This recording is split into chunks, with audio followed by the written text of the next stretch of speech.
अच्छे से समझिएगा तो बताएं भगवान मथुरा क्यों छोड़, इसलिए छोड़ दिया मथुरा क्योंकि मथुरा का मतलब होता है शरीर। हमारा आपका शरीर ही मथुरा है।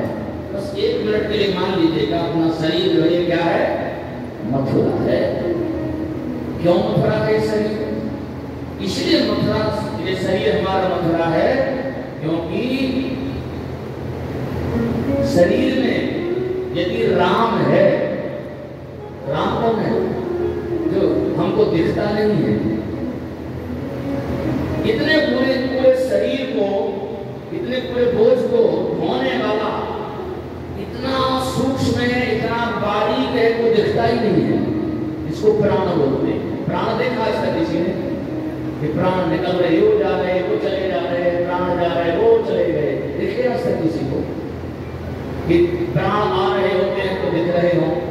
इतना सूक्ष्म होता है प्राण कि दिखता ही नहीं है। लेकिन वो जब तक शरीर में होता है तो 100 किलो भी हम लोग वजन उठा लेते हैं, और यदि वो निकल जाए तो हिलना डुलना भी खत्म। वही राम है, वही राम, वही भगवान है। यदि वो शरीर में नहीं है तो शरीर बेकार है, व्यर्थ है शरीर। शरीर में राम है, अर्थात मथुरा में राम है, मथुरा में राम है। और आश्चर्य की बात है, आप लोग कहेंगे राम तो अयोध्या में है, मथुरा में कहां से राम आ गए? राम तो अयोध्या में होना चाहिए, मथुरा में कहां से राम आ गए? आप समझिए अच्छी तरह से, बड़े लिखे हैं सब लोग। मथुरा 3 अक्षर का शब्द है। मथुरा 3 अक्षर का शब्द है। आखिरी का अक्षर क्या है? जोर से बोलिएगा। आखिरी का अक्षर रा। अच्छा लगता है, आप लोग बोलते हैं तो हमें अच्छा लगता है कि हमारे स्टूडेंट होशियार हैं। 3 घंटा के टीचर हैं हम आप लोगों के, ध्यान रखिएगा। मास्टर हैं 3 घंटा के, फिर बाद में भले लड़का वाले बना लेना, लेकिन अभी तो हम टीचर हैं 3 घंटे के लिए, जब तक कथा आरती होगी जब तक। तो हमें भी खुशी होती कि हमारे विद्यार्थी जो है होशियार है। आखिरी अक्षर मथुरा का क्या है? रा। रा ले लिया। मथुरा का पहला अक्षर क्या है? बोलो। मां। दोनों को मिलाया क्या बन गया? राम। है कि नहीं मथुरा में राम? चलाइए पता, मथुरा में राम। माने इस मथुरा रूपी शरीर में यदि राम है तब तो ठीक है, तब तो सब कुछ बढ़िया है, सब चकाचक है। और यदि कहीं, याद रखिएगा, मथुरा में से रा निकाल दो, पहला अक्षर मां निकाल दो, अब एक अक्षर बच गया बीच वाला। क्या बचा? जोर से बोलो जरा। हाँ। अरे था कैसे, मात्रा नहीं उसमें। हाँ। क्या बचा? जोर से बोलना। थू। थू। थू कहाँ बोलते हैं? थू। थू शब्द माने यदि शरीर से रा और मां निकल गया तो क्या है वो? थू। बेकार है वो शरीर ही कैसा। जब राम ही निकल गया तो शरीर तो फिर थू। दोहावली पढ़िए तुलसीदास जी की, ग्रंथ पढ़ा तो पढ़ना चाहिए, आधा 1 घंटा पढ़ना चाहिए। क्यों पढ़ना चाहिए? नहीं पढ़ सकते तो सुनना चाहिए ग्रंथों। ये ऋषि ऋण होता है हम लोगों के ऊपर, ऋषि ऋण। जैसे पितृ ऋण होता है, सबके ऊपर पितृ ऋण है। पितृ ऋण का मतलब होता है तुम संतान उत्पन्न कर दो तो तुम पितृ ऋण से पूर्ण हो गए। जैसे तुम्हें पिता ने जन्म दिया ऐसे ही तुम भी संतान को जन्म दो, माने पितृ ऋण से तुम मुक्त हो गए। तो पितृ ऋण होता है, देव ऋण होता है, देव ऋण। हम सभी लोग कर्जदार हैं, चक्रवृद्धि ब्याज लग रहा है, ध्यान रखिएगा। चक्रवृद्धि ब्याज, बहुत बड़े कर्जदार हैं उस परमात्मा के। देव ऋण इसीलिए तो कहते देव ऋण।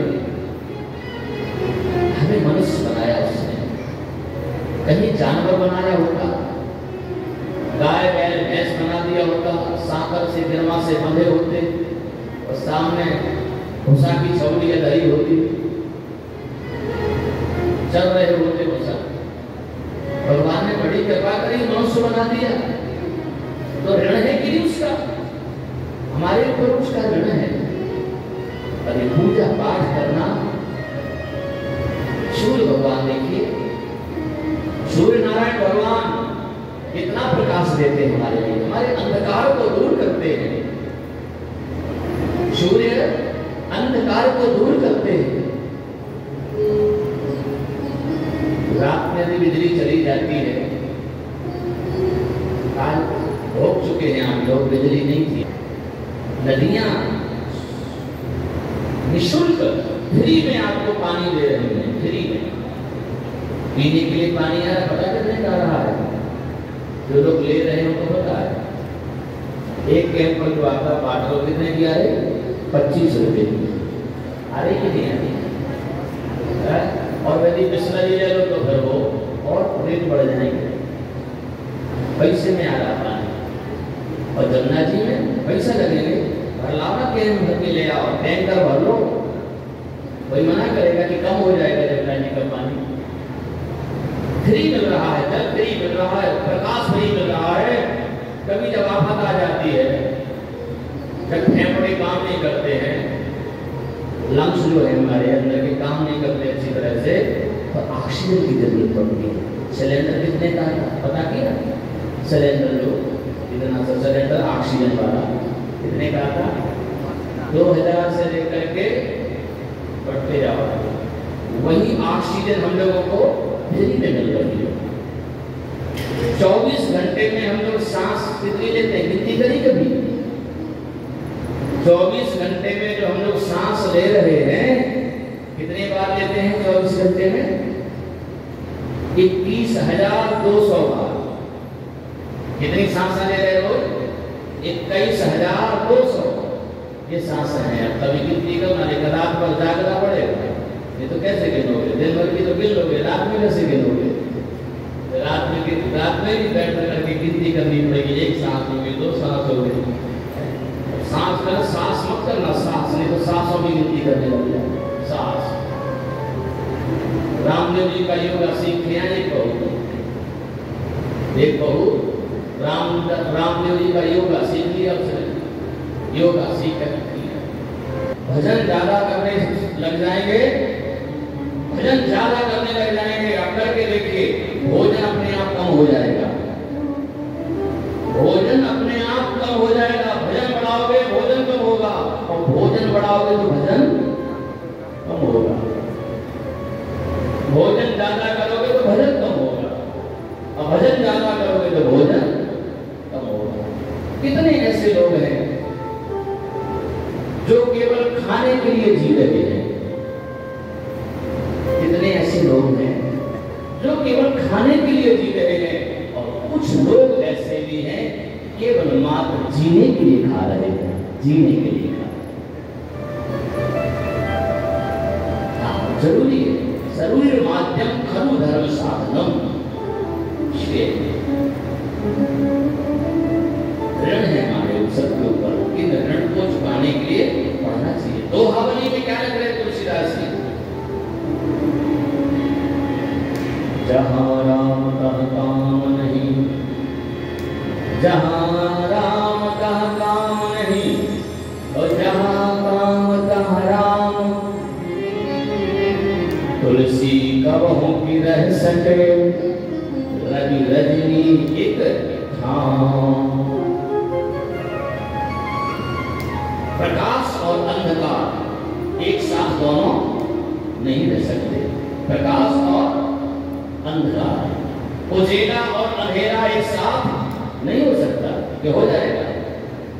अंधेरा होगा तो प्रकाश कैसे होगा, और प्रकाश हो जाएगा तो अंधेरा कैसे रहेगा?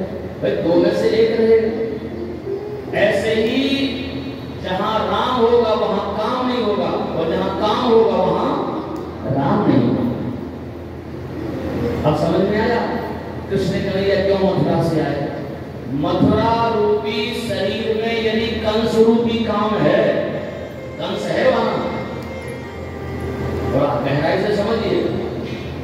चुटकुले वाली कथा हम नहीं कह रहे हैं। यहाँ ठाकुर जी के दरबार में बैठे तो शुद्ध कथा हो गई, आनंद आए और बहुत से लोग बड़े खुश होते हैं, क्योंकि कथा सुनना चाहिए, मनोरंजन तो कहीं से भी हो जाएगा।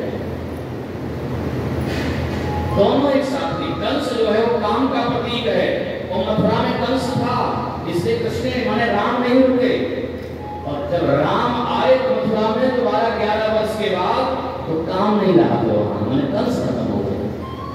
दोनों रह नहीं सकते एक साथ, इसलिए भगवान आगे और ब्रज में जब आए तो ब्रज तो पहले से सज चुका था। हम लोगों को गुब्बारों से सजाते हैं, ब्रज को तो लक्ष्मी ने स्वयं मानो अपना आंचल फैला करके, प्रकृति ने स्वयं ऐसा श्रृंगार किया। प्रकृति का श्रृंगार एक होता है बनावटी श्रृंगार, एक होता है प्राकृतिक श्रृंगार प्रकृति का, मैंने बनाने की जरूरत नहीं हो, तो ऐसा सज गया था पूरा ब्रजमंडल। और ब्रजमंडल में जहां जहां तक लोगों को ये पता चला 84 कोस में कि नंद और यशोदा के यहाँ लाला हुआ है,